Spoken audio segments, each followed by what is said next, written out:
Tudo bem com você? Estamos aqui mais um episódio do Prós e Negócios, falando sobre negócios e conversando com quem decidiu um dia empreender. E hoje, pessoal, estou aqui conversando com o Samuel Yamashita, dono da Temperbras, conveniado, né? Tem a conjunto com a Blindex. E consegui, na agenda desse homem, que é dificílima, viaja o Brasil inteiro, faz negócio no Brasil inteiro, e conseguimos hoje uma agenda com ele para conversar sobre esse negócio. Samuel, obrigado por estar aqui com a gente. Muito obrigado, eu que agradeço, assim. Eu que privilégio estar aqui com você. Cara, obrigado pelo teu tempo, obrigado pela tua experiência, poder compartilhar com a gente aqui no Prós e Negócios. Pessoal, você sabe que o Prós e Negócios fala sobre negócios, pessoas que querem empreender, e as suas experiências positivas, negativas, e que pode te inspirar se você quer montar teu negócio e fazer a coisa acontecer. E hoje, como falei, estou aqui com o Samuel, e a gente vai falar sobre o negócio dele, que é vidro. Exatamente. Como é que funciona esse negócio de vidro, Samuel? Como é que é isso? Então, nós hoje somos uma indústria de transformação, né? A gente está no meio do caminho, digamos assim. Existe a usina de base, a de transformação e a ponta, que são as vidraçarias, serralherias de alumínio, né? E depois o consumidor final. Então, nós estamos no meio dessa cadeia produtiva fazendo o vidro temperado, né? A gente pega um vidro comum e transforma ele em temperado. Esse vidro leva a marca Blindex, né? Mas a gente tem outras soluções em vidro para construção civil, vidro laminado, vidro serigrafado, com película de segurança, tem uma série de produtos para construção civil. Tá, então vamos lá. Vamos começar agora, pessoal. Talvez você ainda não siga o Samuel, não siga a empresa dele. Samuel, para quem está nos vendo hoje, que vai estar aqui no Instagram, YouTube, Spotify, e quer te encontrar, quer encontrar Temperbras, acha onde? Então, nós temos as redes sociais, né, no Instagram. Vocês podem procurar lá Blindex, _Temperbras. Aí vai ter o PR, que é Paraná, e o SC, que seria Santa Catarina. Então, são dois perfis diferentes, mas os conteúdos são basicamente os mesmos, né? E daí tem minha rede social também própria, né? Samuel.Yamashita. Vocês podem me procurar lá, vocês vão me encontrar. Vê pessoal, né? Um loiro do olho azul com sobrenome japonês. Japonês, como um bom brasileiro, né? É uma mistura. Então vamos lá. Samuel, como é que começou a Temperbras? Como é que foi esse negócio? Então, na verdade, meu pai, ele sempre esteve presente no ramo, né? Ele começou com 11 anos de idade, trabalhando numa vidraçaria do tio dele, lá em Londrina. Então, ele sempre esteve ligado a essa coisa do vidro, né? O vidro está no nosso sangue desde sempre. E não só da minha família, mas também de todos os agregados ali, né? Então, esse tio muito empreendedor, isso há, sei lá, 70 anos atrás, 65 anos atrás, ele decidiu abrir esse negócio e daí meu pai foi introduzido ali no negócio. Então, desde pequeno, ele foi pegando o jeito, né? De como empreender, de como fazer gestão. E aos poucos ele foi comprando a participação dessa empresa. Entendi. Né? Da Temperbras. Não, na verdade, de uma outra vidraçaria. Na época a gente fazia varejo, a gente fazia instalação mesmo, obra. Entendi. Né? Então chegou um momento em que essa sociedade se desfez, né? Esse tio foi empreender lá no Mato Grosso e ele ficou com a vidraçaria. E na época eu era criança, né? Então eu brincava no meio dos vidros, aquelas massinhas de vidro de colar, de coloca vidro comum, né? Que hoje não se usa muito. Mas tudo aquilo fez parte da minha infância, né? E meu pai, de certa maneira, foi preparando os filhos para assumir o negócio. Ele nunca, assim, obrigou ninguém. Né? Quem quisesse tocar, tudo bem. Mas ele sempre incentivou que a gente estivesse lá. E daí eu fui criado nesse ambiente, né? De empreendedorismo, de negócio próprio, né? E então foi uma consequência a gente daí partir para a Temperbras, né? Como é que é o nome do seu pai? Meu pai é Percival Yamashita. Percival Yamashita. Então, vamos dizer que começou com o teu tio, numa loja. Foi. Aí o teu pai foi trabalhar na loja com o teu tio e o teu pai foi comprando ali a participação da empresa, coisa e tal, e a coisa foi crescendo. Isso. E nesse caminho, você estava ali na loja, como você falou, brincando ali no meio, coisa e tal, e foi vendo o teu pai trabalhar. Mais ou menos assim, né? Chegou um tempo, quando eu tinha mais ou menos aí uns 20 anos, 19 anos de idade, naquele tempo a gente passou por uma crise muito grande, né? O meu pai ele fez alguns investimentos em negócios que acabaram não dando certo e isso comprometeu o caixa da empresa mãe, né, principal, que era a vidraçaria. E daí, nesse tempo, a gente teve uma quebradeira, assim, bem grave.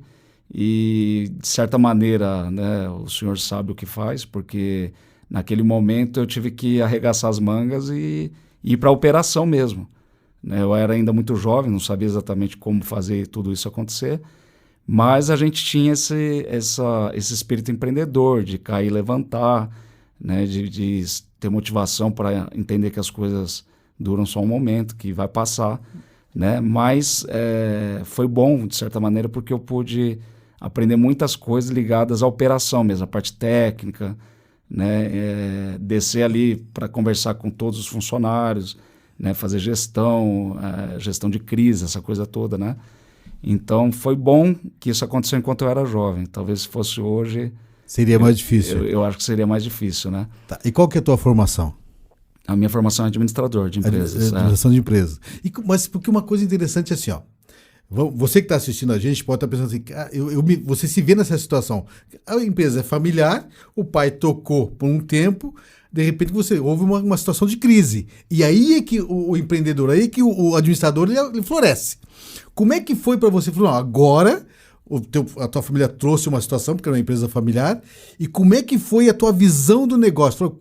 Você falou que você desceu para o chão de fábrica e foi falar com o funcionário, foi falar, de repente, com o fornecedor. Como é que foi isso? Como é que é essa situação? Para quem está nessa situação hoje, vê, cara, eu estou nessa situação, minha empresa teve uma queda aqui, fez um investimento que não deu certo, um planejamento que não aconteceu. Como é que é isso? Com você com 20 anos, como é que foi isso? Então, uma das coisas que eu posso dar como dica é assim, primeiro, você ter um networking forte, né? Pessoas que realmente possam te aconselhar nesse momento de crise. Então, assim, naquela época, nós tivemos a ajuda de muitas pessoas, né? No sentido, assim, por exemplo, de advogados, né? De amigos mesmo, que eram empreendedores também, né? E, inclusive, um deles, eu não contei a história toda, né? Mas, resumidamente, uma dessas pessoas acabou ajudando a gente, né? Porque ele entendeu que a gente tinha potencial e que a gente só precisava de uma oportunidade, né? Colocar um capital de giro, alguma coisa assim, para que a gente pudesse decolar. Então, um desses amigos nossos acabou entrando como sócio. E daí ele chamou eu e meu irmão para ser sócios dele na Temperbras, né? Entendi. Então, basicamente, foi isso que aconteceu. Então, se eu pudesse dar uma dica, façam boas amizades, porque essas pessoas não necessariamente vão te ajudar com dinheiro, mas com muito conhecimento, com direção. Acho que a direção é até mais importante que o dinheiro, tudo, né? Porque verdade. Não adianta você ficar insistindo no erro, né? Então, eu sempre falo que um bom empreendedor sabe a hora de começar, mas tem que saber a hora de parar também. Não, e é né? Muito interessante. Porque senão vai cavando. Não, perfeito. E muito interessante o comentário que você falou assim, olha, não era a questão financeira. Claro, o financeiro deu um alívio. Sim, assim, né? Ajudou muito. Mas a parte de conhecimento, olha para esse lado aqui de repente, olha para cá. Vocês estão... E um detalhe interessante que você comentou é que ele viu em vocês verdade. Exatamente. Porque se não fosse assim, né, olha, ele conhecia a empresa, conhecia vocês, sabia do potencial do negócio com vocês, tanto que ele chamou vocês para serem sócios da empresa, conjuntamente com ele, né? Ele entrou na empresa. E eu acho que isso é muito importante no negócio. Quem vai entrar ou quem vai investir, olhar e ver, não, aqui tem um potencial, porque aqui existe a verdade. Exatamente. Na verdade, assim, eles viam muito e eles sabiam, né, do nosso caráter. Então, meu pai ele sempre foi conhecido por ter um caráter inquestionável, né? Uma reputação irretocável o tempo todo. Então, ele sempre teve essa reputação dentro do mercado, né?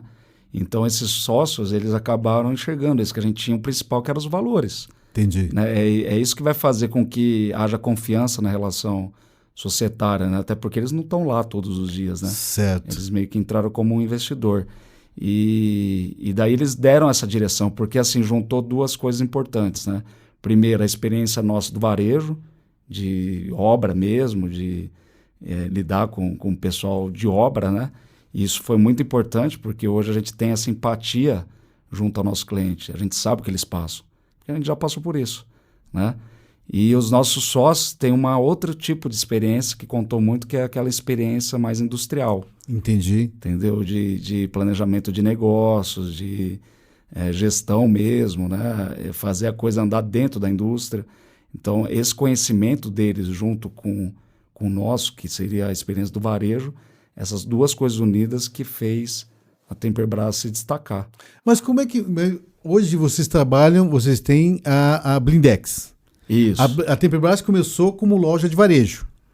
Na verdade não, já começou como atacadista, mesmo como indústria. A gente já nasceu como indústria, né? Eu estou falando da Temperbras agora, que eu contei a história lá do começo, mas a Temperbras nasceu comigo, com meu irmão, né? Junto com esse sócio. Esse sócio. E daí o meu pai sempre também atuando, ajudando a gente, aconselhando, né?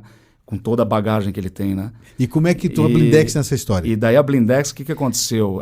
Passaram-se ali, acho que uns 4, 5 anos de Temperbras, nós tínhamos a nossa marca própria. Né? Então, todos os nossos vídeos saíam com a logo da Temperbras. Ok. E daí existiu um momento em que a Blindex nos procurou, na verdade, o grupo, né, o nosso sócio, para poder oferecer a marca para a gente virar uma franquia industrial da Blindex. Entendi. Né? Naquele momento, eu achei que não era importante a gente fazer esse investimento, porque era muito dinheiro, né, em cima de uma marca, e a gente estava muito bem. Na época, sei lá, 2013, 2014, a gente vendia sem esforço nenhum. Né? Então, a até pelo tempo, experiência, conhecimento do mercado. Então, estava muito legal tudo, né? Só que o nosso sócio, ele achou que era importante. Eu falei, não é melhor a gente pegar essa grana, estocar vidro importado, enfim, e vender, né, preço? Será que não seria uma estratégia mais assertiva? Conveniente, né? Para o momento? Para o momento. Ele falou, hoje realmente, se a gente pensar hoje, sim. Mas daqui a alguns anos vai virar commodity, né? Vai virar briga de preço. E qual o diferencial que a gente vai ter? Né? Então, daí, isso me impactou muito, porque eu falei, é verdade, né? Nos períodos de vacas magras, de crise, a marca pode ajudar. Com de certeza. fato, foi o que aconteceu, né? Então, hoje já fazem aí, acho que uns 12 anos que a gente está junto com a Blindex e nós somos uma franquia industrial, né? É como se fosse um Boticário, um McDonald's, enfim. Entendi. Uma franquia só que de indústrias, né? E como é que foi essa experiência que você falou que você tinha uma ideia? Né? Olha, vamos continuar com a Temperbras, né? com a marca. E ele veio com a ideia, pensando um pouco numa questão de commodities do futuro, a Blindex seria... Como é que foi essa conversa? Porque isso não foi um diálogo de 1 minuto. Não. Isso foi uma conversa que veio. Porque em algumas situações, Samuel, é ele que acaba uma ruptura no negócio. Não, eu vou para cá, você vai para lá. Né? Eu acho que e você que tem sócio, né, que tem negócio para decidir, porque você está decidindo sobre o negócio todo dia, né? Sabe como é que funciona? E uma coisa, eu ouvi uma frase que diz assim, quem tem sócio tem patrão, no sentido que você sempre vai ter que dar algum tipo de satisfação. Como é que foi isso? Como é que foi essa conversa e chegou, então tá bom, vamos mudar de ideia, vamos seguir esse caminho. Na verdade, assim, a gente sempre teve uma relação muito enriquecedora. Isso não quer dizer que a gente nunca teve divergências de opiniões. É até bom. Né? Mas a gente sempre consegue chegar num denominador comum e achar a melhor estratégia, né? Então, assim, uma das coisas que eu diria para quem procura sócio, porque tem muita gente que é contra, assim, fala, não, eu vou abrir meu negócio sozinho, não quero ter patrão, né, como você disse. Mas, assim, existem algumas habilidades que você não tem, entendeu? E não adianta você insistir, porque você talvez vai percorrer um caminho muito longo que vai demorar muito tempo para você se tornar o que você precisa, né? Então, se você tem uma pessoa, um sócio, que tem habilidades que completam as suas, eu acho que é muito válido, né? Porque você acelera o processo de crescimento da empresa, né? Então, eles têm um perfil muito diferente do nosso, né? E existe uma coisa assim de respeito, de a gente sempre estar ouvindo, né, o que eles falam. Então, a gente faz reuniões estratégicas lá com bastante frequência, né? E é mais ou menos assim, eles têm uma empresa do ramo também que é muito bem sucedida. Então, no comecinho, eles falavam assim, vocês querem chegar onde a gente está? Então, esse é o caminho. Porque eles já desbravaram, já trilharam o caminho. Entendeu? Sim. Então, nesse sentido, eu acho que ter um sócio pode ser muito válido.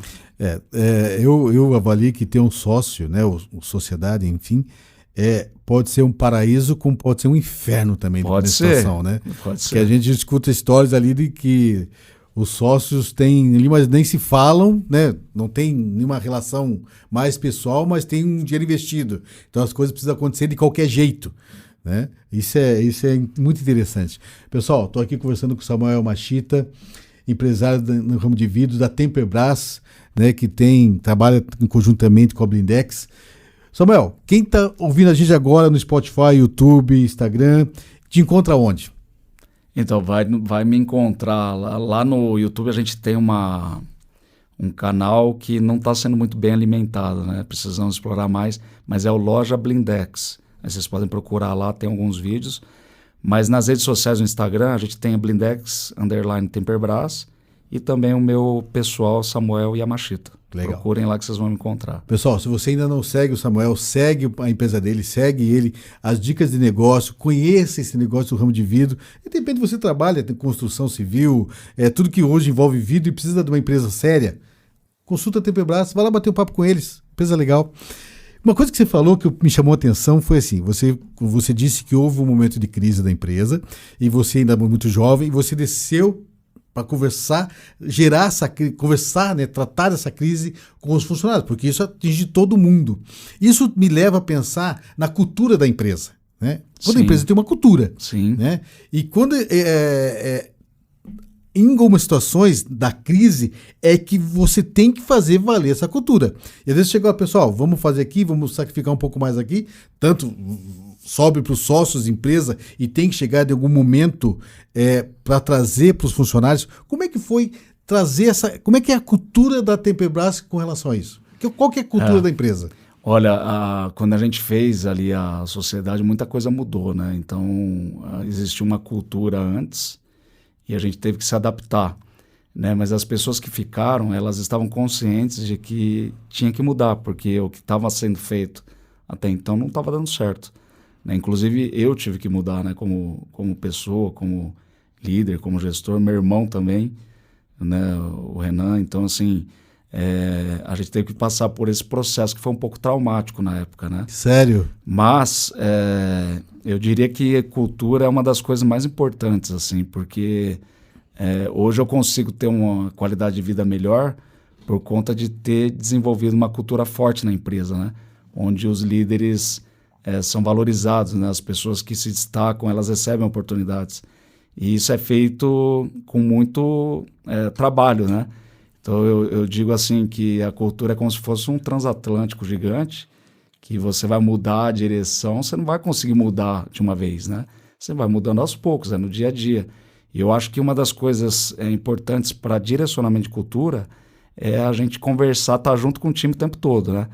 Então essa coisa de você colocar o seu colaborador dentro da sala, conversar com ele, dar direcionamento, né? E depois ter o follow-up, acompanhamento, né? Daquilo que você conversou, né? Então deixar por escrito aquilo, isso tudo vai de alguma maneira direcionando a cultura para aquilo que você quer. E daí depois que você implementa essa cultura, você não precisa ficar muito mais na operação, né? Porque os próprios colaboradores vão implementando essa cultura com os novatos, né? As pessoas que chegam. E daí isso é libertador, cara, porque assim, hoje eu tô aqui em Curitiba só porque a gente conseguiu desenvolver um time forte lá na indústria. Entendi. Entendeu? Então, assim, eu tô pronto agora para poder tocar uma extensão da Temperbras, né? A sede da Temperbras Fica em Cambé, do lado de Londrina. Do lado de Londrina. No norte do Paraná. Tá. E hoje a Temperbras atende aonde? Qual a região que ela atende? Paraná, Santa Catarina? Qual que é? A gente atende parte do Paraná e parte do estado de Santa Catarina. A gente tem rotas semanais para várias cidades, né? Basicamente, o nosso cliente são as vidraçarias, as celerias de alumínio, e a gente tem a frota, né, que sai entregando esses vidros de porta em porta. Você cuida da parte comercial? Comercial. Desde sempre, assim. Sempre foi vendedor? Sempre fui vendedor. Na verdade, assim, não foi algo que eu... não foi, assim, exatamente pensado, né? Mas como eu atuo no ramo há muito mais tempo, eu conheço o pessoal, principalmente do norte do Paraná, eu conheço todas as vidraçarias, né, os empresários do vidro. Então isso acabou me direcionando para isso, mas é uma coisa que virou minha paixão, assim, é uma coisa que eu gosto de fazer, né? A parte comercial. E o meu irmão, ele tem habilidades de novo, né? Que se completam as minhas. Então ele é muito mais assim, gestor, né? De estar no chão de fábrica, de poder cuidar da parte financeira, fiscal, contábil, essa coisa toda. Você faz contratação de pessoal também ou não? Você na parte comercial? Quando é para o comercial, sim. Passa primeiro pelo RH, né? Aham. Ele faz, a Vanessa faz um filtro e depois vem para mim. Os candidatos é mais ou menos assim. Mas a parte de contratação me envolve bastante, porque eu acho que é uma das chaves para... E como é que é essa parte de contratação? Tem que dar certo. É. Qual que é o filtro que você faz disso? De contratar alguém, que hoje a gente vê qual que é a grande reclamação, fica um tempo, sai, que é o turnover da empresa. Isso atrapalha, Muito. né? Porque o cliente se sente desprestigiado, não está atendendo, e que hoje o principal patrimônio da empresa são os clientes, é o que mantém o negócio funcionando. Como é que funciona a questão da contratação? A contratação sempre foi um desafio, e agora, né, mais do que nunca, está sendo um grande desafio, né? A falta de mão de obra, as pessoas querem ser remunerados muito rápido com resultados muito recentes, né? Então as coisas não funcionam assim, você tem que ir plantando isso, né? Uhum. Então assim, tem sido um desafio. A gente começou a se engajar mais nas contratações não faz muito tempo, né? Pós-pandemia ali, porque a gente percebeu que pessoas que não têm fit com a cultura da empresa, elas dão muito trabalho, elas vão dar problema. Né? Então, na contratação precisa ser identificado isso, né? Quais os valores que essa pessoa tem, os princípios que ela segue, né? As experiências que ela teve em outras empresas. Eu acho que tudo isso é importante, mas hoje tem vários recursos, né, que você pode utilizar ali para você filtrar melhor a contratação, né? O próprio ChatGPT, né, para quem está começando a empreender, pode ser um aliado importante. Sim, né? De você ir treinando a ferramenta ali para que saia perguntas que de fato vão te levar a entender o que essa pessoa é, né? Quais o que ela é no seu interior, né?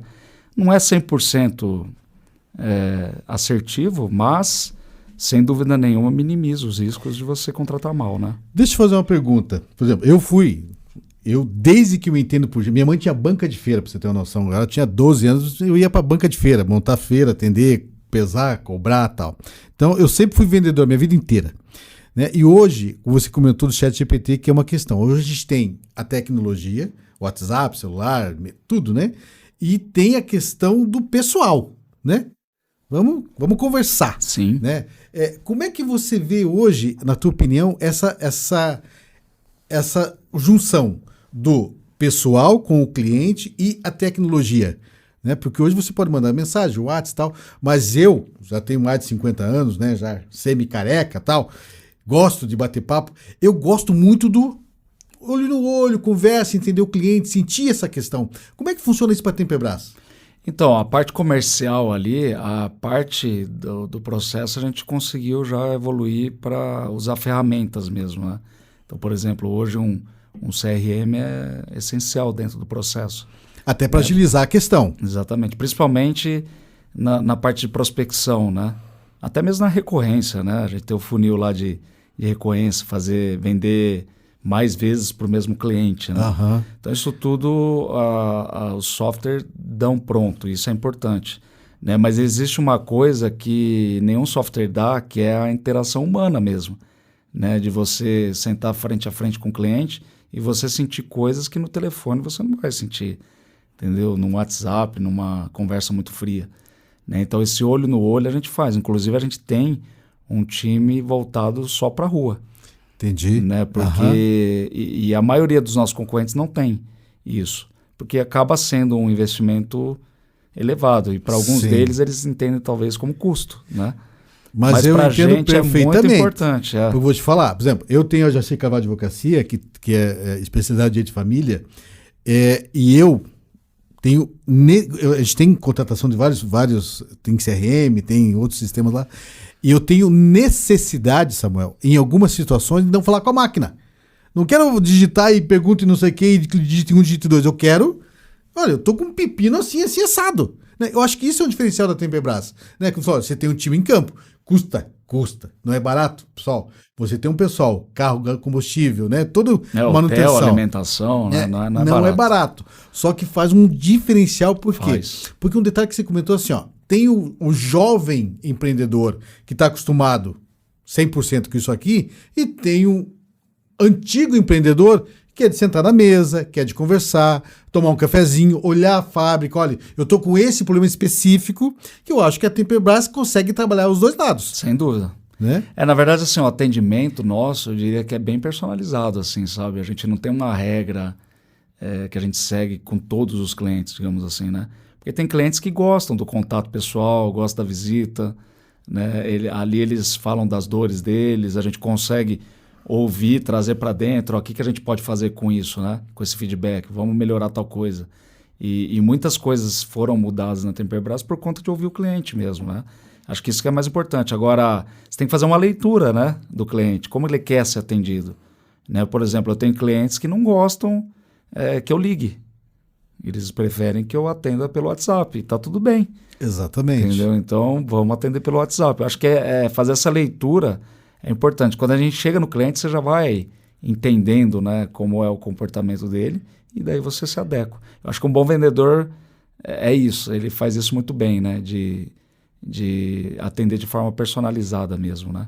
Você sabe que há muitos anos atrás, isso há mais de 25 anos atrás, eu trabalhei numa empresa, numa revendedora de caminhão Volkswagen, aqui em Curitiba. E eu lembro que eu estava num plantão de sábado, então funcionava só o comercial. Tinha 2 vendedores, eu estava lá, e chegou um senhor, mas assim, a hora que eu olhei para ele, falei, cara, esse cara vai me assaltar. A hora que eu olhei para ele assim, ele chegou, bom dia. Ele falou assim, tô só olhando os caminhão. Nós estávamos de proseando, né? Porque vendedor gosta de prosear, gosta de bater papo. Aí não sei o que, caminhão e tal. Ele falou assim, posso dar uma volta só para ligar o caminhão? Eu falei, pode. Peguei, tava dentro do pátio, que era algo grande assim, falou, então liga, só que eu não posso... Não, aqui dentro tal. Ele tirou o caminhão, saiu... E por coincidência, o nome dele também era Jacir, né? Esse nome lindo que eu tenho, que a minha mãe me deu, né? Coisa, né? O Samuel, o Ricardo. Não, Jacir, mas tudo bem. Isso é uma outra história. Aí o que aconteceu? Tá bom, senhor Jacir, obrigado, trocamos cartão, foi. Passou um mês, Samuel. Um mês. Mas ele tinha chinelo de dedo, camiseta pra fora, aquela coisa esgarçada, tá bom. Passou um mês, eu tava lá na empresa, tava chegando na empresa, a moça me ligou, Jacir, tem um homem querendo falar contigo aqui. Também Jacir. Falei, senhor Jacir, tô chegando aí. Falei, senhor Jacir, tudo bom? Tudo bom? Tava com mais uns 2 ou 3 caboclos assim. Lembra aquele caminhão que falou, nós viemos comprar. Falei, vai levar o caminhãozinho? Ele falou, não, vamos levar 20 caminhão. Ô, louco! 20 caminhão. Ele ali você tinha, fechou ele tinha ele trabalhava com safra, né? De transporte, soja, aquele negócio.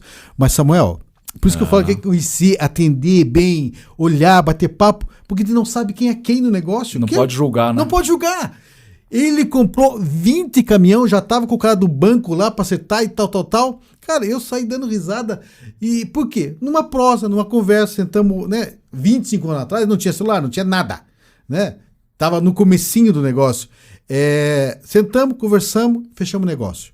Então, essa experiência do cliente, que eu acho que é muito importante, né? Seja do cliente que gosta do celular, seja ele gosta do atendimento pessoal, ligação, ou que não me ligue. Né? Quando precisar, eu vou te ligar, mas eu sei que vocês estão aqui. Né? Hoje, as mídias sociais, né? Que hoje atinge todo mundo, os clientes que eu atendo lá no escritório, ou até mesmo aqui no Prosa, mas qual que é a tua mídia social? Qual que é o teu Instagram? Qual que não sei o quê? Por quê?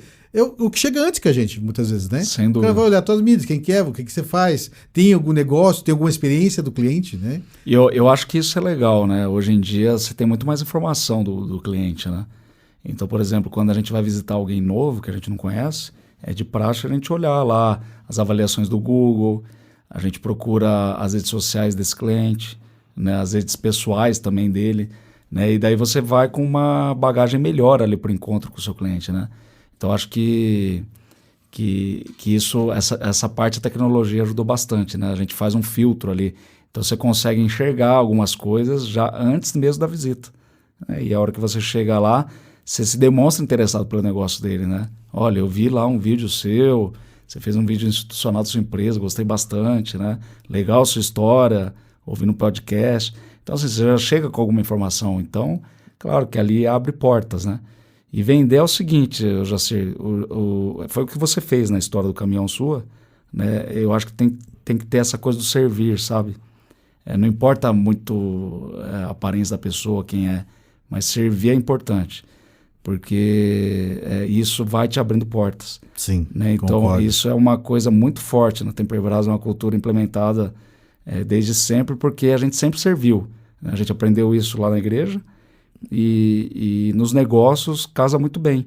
Então, é cliente pequeno, é grande, não importa. Se ele paga, ele é cliente. Ele é cliente. Né? Então, vamos atendê-lo da forma que ele merece e da forma que a gente tem que entregar, né? É uma obrigação nossa. Né? Agora, quando a gente serve, né, nas pequenas coisas, não importa muito, às vezes nem está diretamente relacionado à venda em si, né? Mas de você ajudar, de você ser um amigo fiel, né, ser solidário nos momentos difíceis daquele cliente, isso tudo vai te tornando um cara diferente, né? Samuel, qual foi o momento da Temperbras que vocês, já constituída com sócio, com negócio e tal, já atendendo parte do Paraná, parte de Santa Catarina, que você falou assim, cara, deu certo esse negócio, funcionou. Qual foi a tua experiência com isso? Então,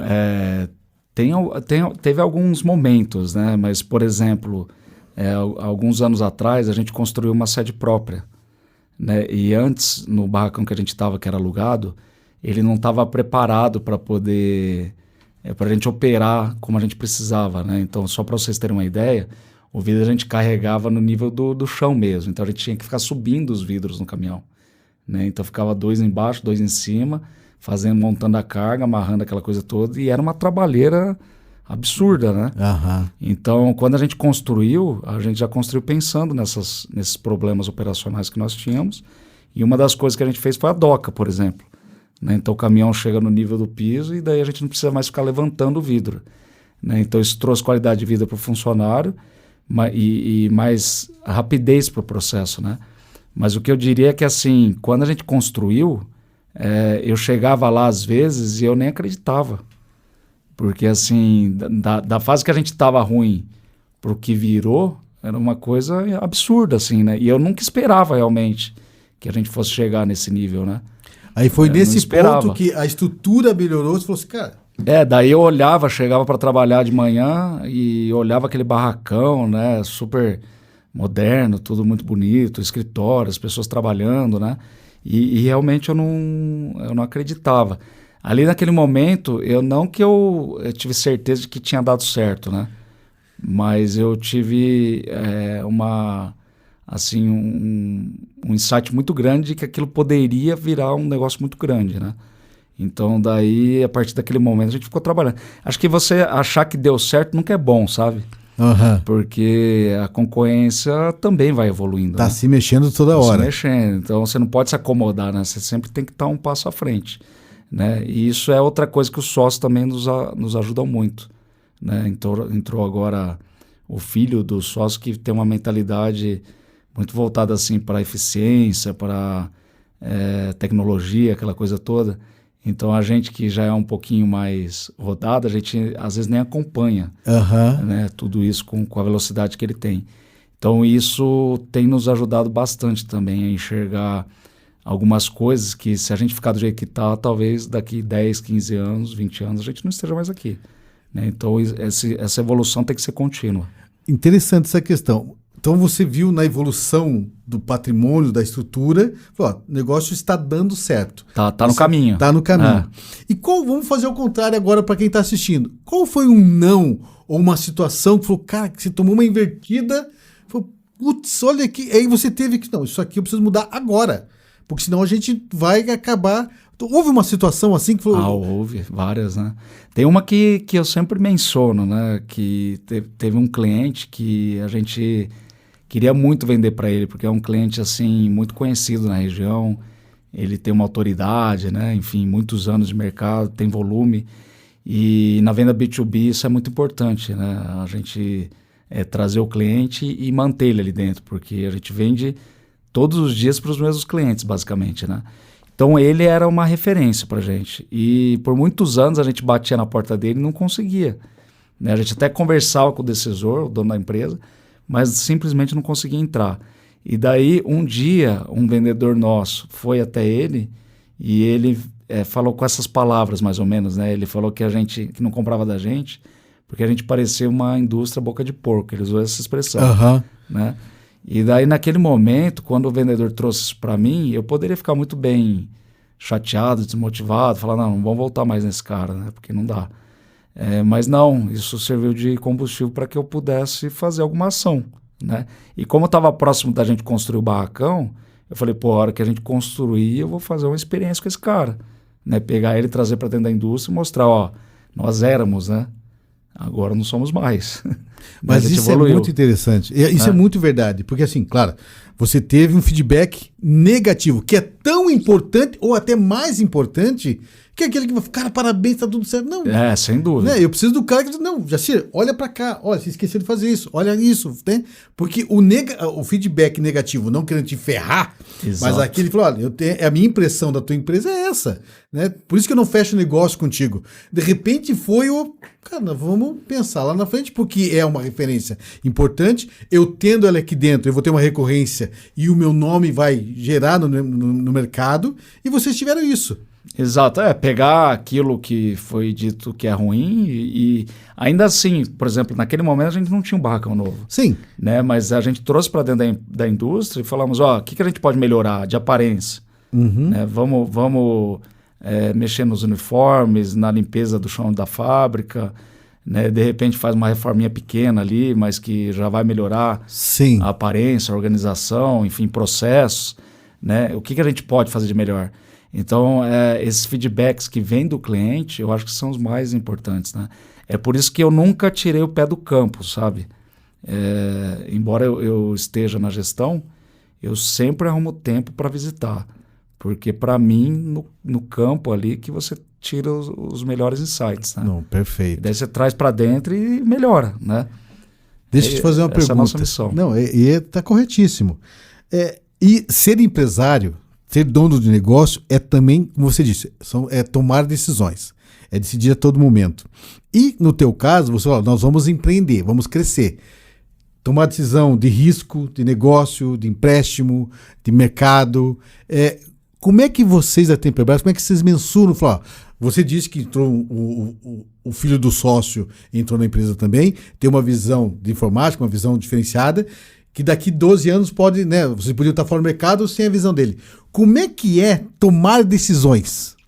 Quem está ouvindo a gente, ó, como é que, cara, eu vou tomar uma decisão para o meu negócio? Porque tem que ter coragem. Às vezes fazer um empréstimo, trabalhar alavancado, maquinário, gente, contratar. Como é que é tomar decisão? A gente lá toma as decisões assim, estratégicas, principalmente decisões que envolvem investimento, a gente toma sempre em conselho, né? Então, a gente reúne lá os investidores, os sócios, né? Mas a gente ouve bastante gente antes de tomar uma decisão como essa, que vai impactar muito no negócio, né? Principalmente no caixa do negócio. Então, lá a gente sempre tomou decisões assim em conjunto, né? Nunca uma decisão só minha ou só do meu irmão, né? A gente sempre se aconselha. Acho que isso é uma dica importante também e funciona muito bem, né? Porque antes de tomar qualquer decisão é muito bem pensado. Tá? Então, houve momentos que a gente sim tomou capital de terceiro para fazer alguns investimentos pontuais, mas o que esse investimento vai trazer de receita para a empresa, né?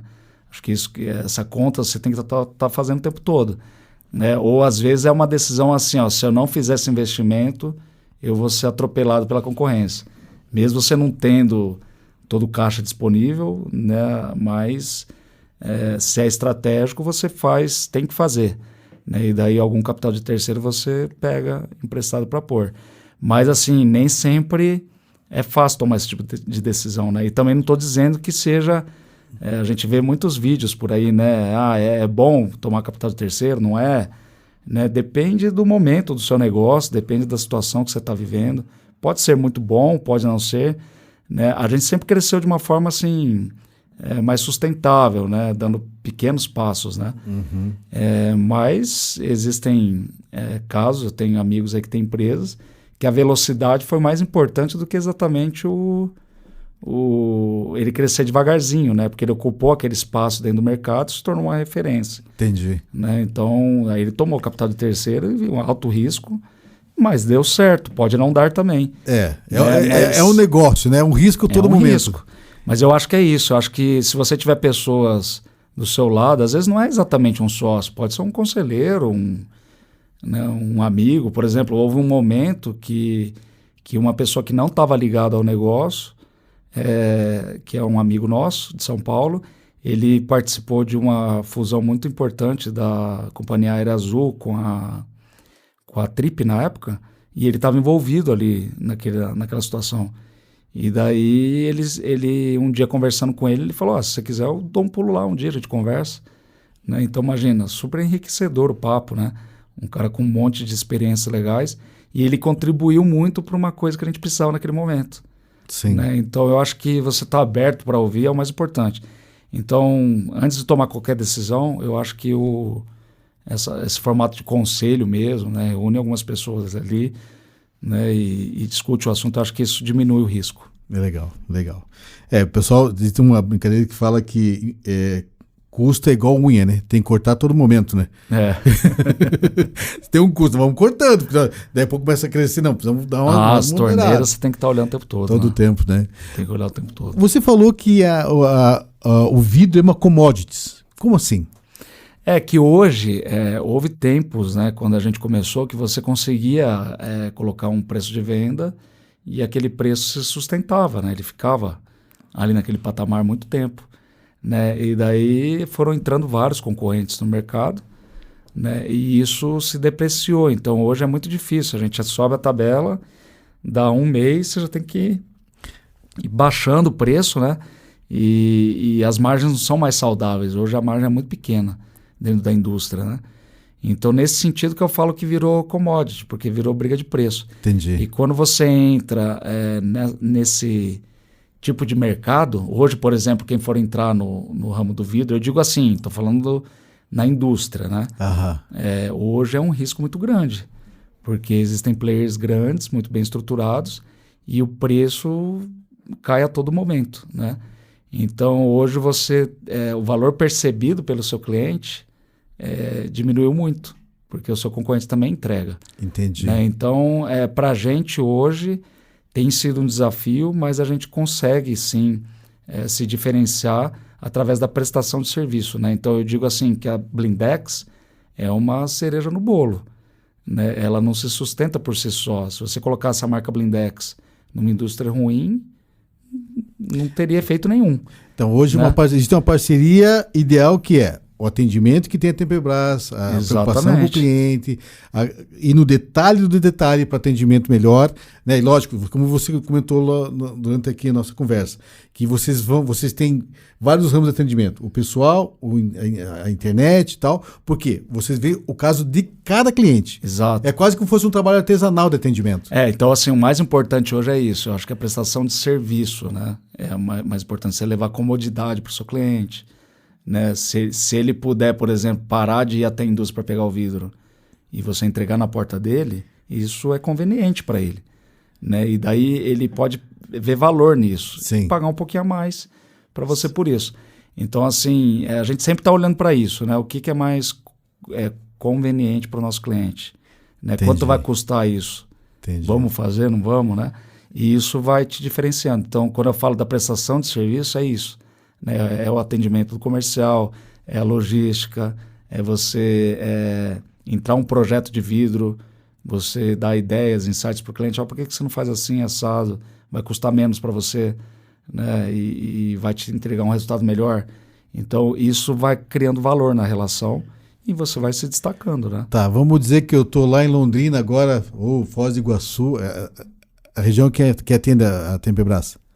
Não, Foz não. Foz é uma região do nosso sócio. Tá, me dá uma cidade aí. Não, por exemplo, Londrina mesmo. Londrina. A gente atende. Vamos Curitiba, dizer que eu estou lá em Londrina, aquele calor danado, terra vermelha. Eu estou aqui, eu estou montando um negócio aqui, preciso de vidro.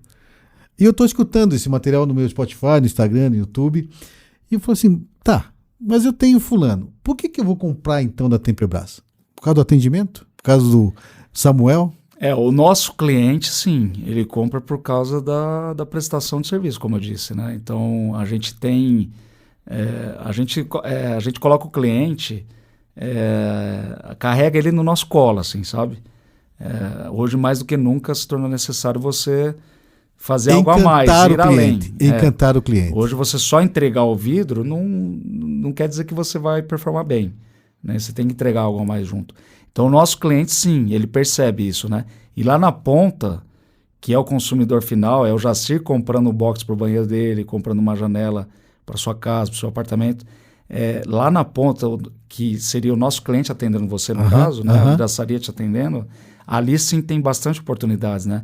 Embora tenha muita concorrência, como em todo segmento, o nosso cliente consegue se diferenciar justamente também, né? Nesse atendimento, nesse material que ele tem. Né? Então, assim, a gente sempre fala para os nossos clientes, venda produtos de valor agregado.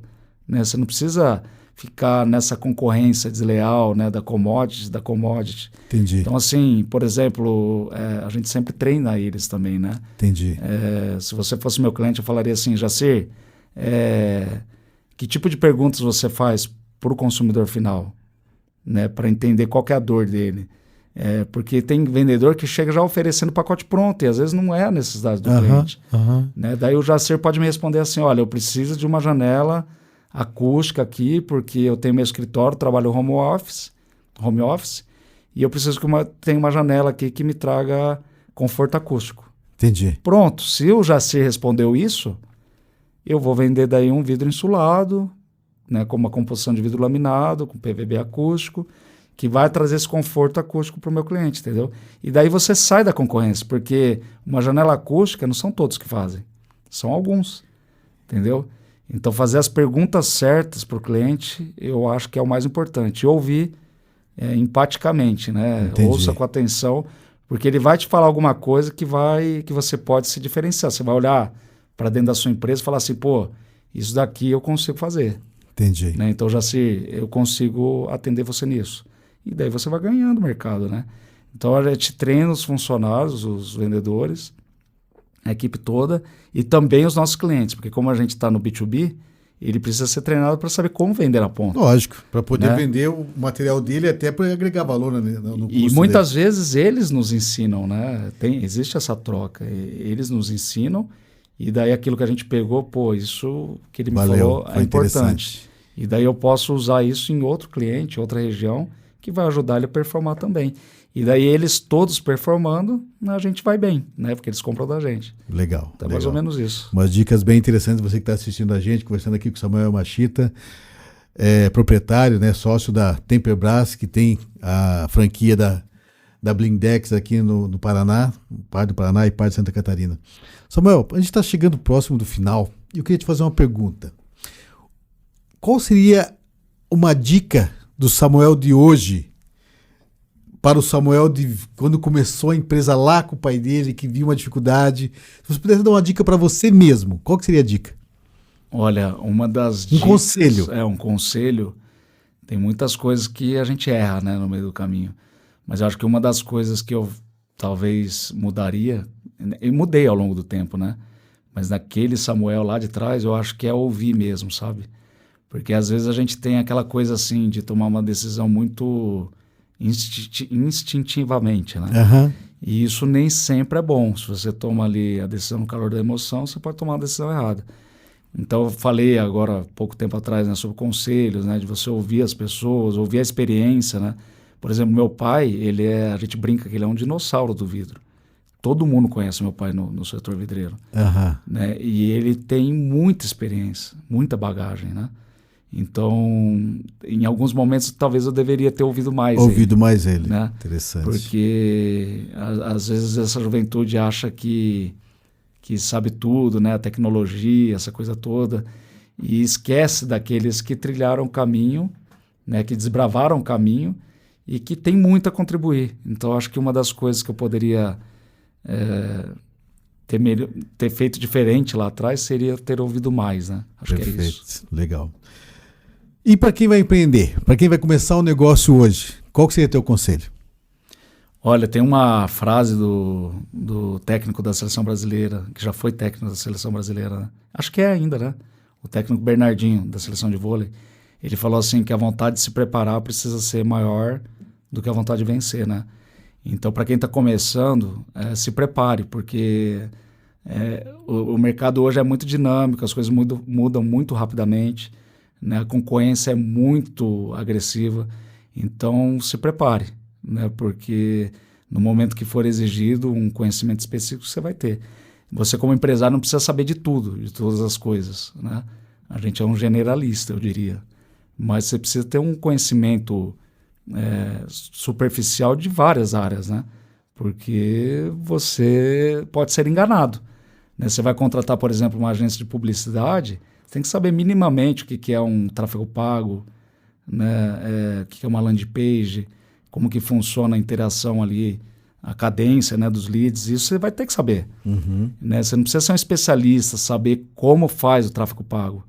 Mas para você talvez não ser enrolado, você precisa ter um conhecimento. Então isso serve para todas as áreas, né? Para a área financeira, para a área fiscal, para a área contábil, para a área comercial. Né? Então acho que é isso. Busca essa preparação, estude, né? Tem muita gente que fala assim, a universidade, a faculdade não serve mais para nada, né? É muito melhor você ficar na internet. Eu discordo, porque a faculdade é um ambiente também que vai te trazer insights importantes. Eu concordo plenamente. Você Né? tem que ter o conhecimento secular. Tem pessoas ali, empresários, bancários, pessoas que trabalham em banco, por exemplo, que eu fui muito ajudado depois por amigos que estavam na faculdade, entendeu? Né? Com conhecimento deles. Então, acho que é isso. Acho que é buscar preparação em todos os sentidos, né? É na faculdade, é fazendo cursos online, é fazendo mentorias, né? Você pode frequentar outros ambientes, que nem em São Paulo, quando eu comecei a frequentar algumas mentorias lá, me mudou radicalmente, assim. É verdade. Eu percebi que eu estava muito atrasado, né? E tive que correr atrás. Então, assim, essa coisa do CRM que eu falei, foi num desses encontros em São Paulo. Né? Porque os caras falavam, pô, como que você fatura tanto e não tem um CRM, né? É impossível. Eu falei, então, acho que... Vamos montar. Vamos ver o que é isso, né? O que é CRM, né? Exatamente. Então exatamente. é isso, acho que se preparar é importantíssimo para quem está começando. Samuel, eu quero te agradecer muito o teu tempo aqui com a gente. Eu sei que você é uma pessoa muito ocupada e dispor o tempo aqui com o Prós e Negócios. E aproveitando que você está aqui, a gente quer entregar para você também uma caneca Meu amigo, do obrigado. Meu Divino Presente, o patrocinador aqui do Prós e Negócios, com a tua logo, e agradecer aqui para você estar junto com a gente. Muito, muito, muito obrigado pelo teu tempo. Obrigado por falar com a gente. Show de bola. Pessoal, a Meu Divino Presente tem uma promoção para você que está assistindo a gente e entrar em contato com eles, o @Meu Divino Presente aqui em Curitiba. E se você entrar em contato com eles pelo Instagram, você tem 15% de desconto em todo o material deles, todo o portfólio. Dá uma olhada, entra lá, o pessoal tem um material muito interessante, muito legal. E novamente, muito obrigado mesmo pelo teu tempo. E onde que o pessoal que entrou agora ou vai estar assistindo te encontra onde, Samuel? Então, a gente tem lá as redes sociais no Instagram, tá? Blindex, Temperbras. Podem procurar a gente que a gente está por lá. Né? E também o meu pessoal é Samuel.Yamashita no Instagram. Perfeito. Pessoal, todo esse material, o episódio vai ficar gravado aqui no Prós e Negócios, Instagram, Spotify, YouTube, e também vai estar no material ali do Samuel Yamashita e da Temperbras. Tá bom? Muito obrigado a você que ficou com a gente, obrigado pelo teu tempo. Próximo episódio falando também sobre negócios de outros ramos, outras experiências, de gente real que tem história real e deu certo na vida e está ali trabalhando como você também está no teu material. Obrigado, abraço, até a próxima. Valeu, até a próxima.